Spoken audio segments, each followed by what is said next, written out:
Hello everyone, आज मैं आपके सामने एक नई फ़िल्म का रिव्यू लेकर आई हूँ जो मैंने अभी देखी। नई तो नहीं है, तो पुरानी, पर मैंने अभी देखी। एज़ कि मैं आजकल रीजनल मूवीज़ देख रही हूँ और बहुत अच्छा लग रहा है। ये भी एक साउथ इंडियन मलयालम मूवी है, ओयोरे। बहुत अच्छी फ़िल्म है, देख के बहुत अच्छा लगा। बेसिकली एक स्टोरी है एक लड़की की जो पायलट बनना चाहती है और वो पायलट बन भी जाती है, लेकिन इस बीच उसके साथ जो उसके बॉयफ्रेंड के साथ कुछ ऐसी घटनाक्रम कुछ ऐसा होता है कि बहुत आपस में प्यार होने के बावजूद भी वो किसी इनसिक्योरिटी की वजह से ट्रेजेडी हो जाती है, जो कि आप फिल्म देखेंगे तो आपको पता चलेगा। और फिर कैसे वो उस ट्रेजेडी के बाद अपने आप को मूव ऑन करती है, खुद को स्ट्रॉन्ग बनाती है, और फिर कैसे उसकी लाइफ में एक फ्रेंड आता है जो उसको हेल्प करता है और फाइनली वो सक्सेस होती है। फिल्म जो है वो बहुत अच्छी बनी है।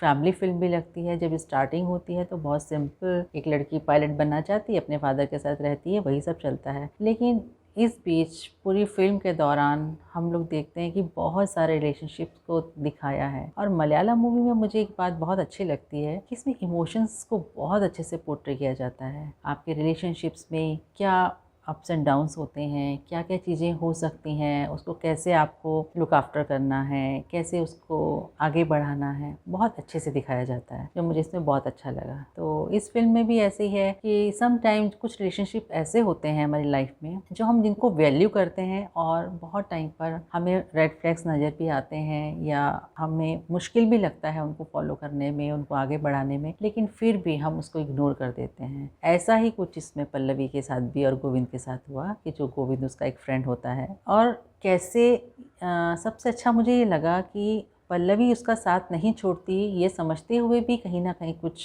ज़्यादा हो रहा है, क्योंकि एक ऐसा वक्त था जब अपने फादर को ये बात बताती है कि जब वो अकेली थी, कि मदर एक्सपायर हो गई थी, तो उसको हॉस्टल में रहना पड़ा था और कैसे वो एलोन थी, और वहाँ पर गोविंद ने उसको मेंटल सपोर्ट किया, वो इमोशनल स्ट्रॉन्ग बनाया। उस चीज़ का उसको था कि मैं इसके साथ भी वैसा ही करूँगी, जब जब इसको ज़रूरत होगी मैं भी वैसा करूँगी। तो उसकी सोच बहुत अच्छी थी, पर सम टाइम सिर्फ ये सोचना भी कितना ज़रूरी है, ये भी हम इस फिल्म में देखने को मिलता है। वो अपने गोविंद के साथ बहुत अच्छी तरह से रहती है और उसको हमेशा वो ये जताती भी है अपने बिहेवियर से, अपने जो स्टेप्स लेती है, कि वो उसको बहुत वैल्यू करती है और उसको बहुत रिस्पेक्ट करती है। लेकिन Govind most of the time उसको थोड़ा सा डरा के या उसको धमकी से कुछ कह के, मतलब हमेशा चाहता था कि वो उसकी ही बात माने। चलिए, फिर उसके बाद तो खैर वो चली गई और उसको जाना था, और कहीं ना कहीं इस चीज़ का गोविंद को भी थोड़ा सा वो रहा कि अब ये पायलट बन जाएगी या मेरे से आगे जाएगी, जो एक सिंपल मेल ईगो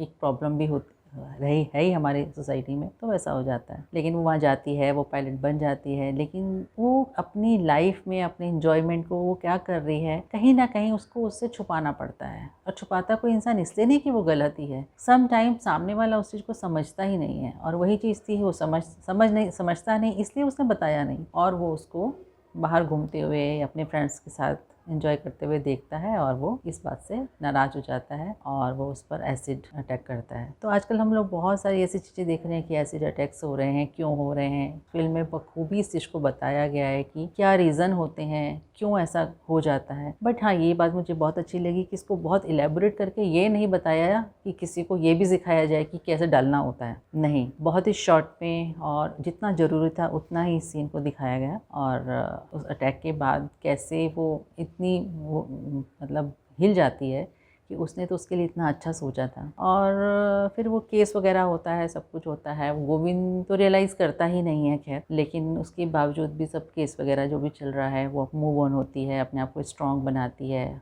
उस कंडीशन में भी। और दूसरा, पायलट की जो उसकी जॉब होती है वो उसको छोड़नी पड़ती है बिकॉज अब उसकी आई साइट कमज़ोर हो जाती है। फिर उसकी लाइफ में एक फ्रेंड आता है, एक मेंटोर आता है जो उसकी हेल्प करता है और अपने ही एयरलाइन में उसको कैसे भी करके उसको एक एयर होस्टेस बनाता है। और कुछ ऐसा ड्रामेटिकली कुछ चीज़ें होती हैं और उसको एक चांस मिलता है वहाँ पर एरोप्लेन चलाने का। एज अ पायलट वो रोल करती है, और जो कि पॉसिबल नहीं है आम जिंदगी में, बट फिल्म में ये चीज़ अच्छी लगी कि अगर आपने कभी कुछ सीखा है, कुछ किया है, तो वो आपके साथ ही रहता है, और ज़रूरत पड़ने पर अगर आप ऐसा करते हैं, ये बहुत अच्छी चीज़ है। मैनकाइंड के लिए उसने बहुत अच्छा किया, कॉन्फिडेंस है, वो वापस आता है। लेकिन हाँ, लास्ट में वो जो फ्रेंड है वो भी उससे फ्रेंडशिप चाहता है, या जो भी है, लेकिन तब वो कहती है कि नहीं, जो कि उसने पहले फ्रेंडशिप से सीखा कि अगर कोई आपके साथ कभी अच्छा करता है तो उसका बदला अच्छा करना है, लेकिन उसके लिए कुछ भी करना ज़रूरी नहीं होता है। और वो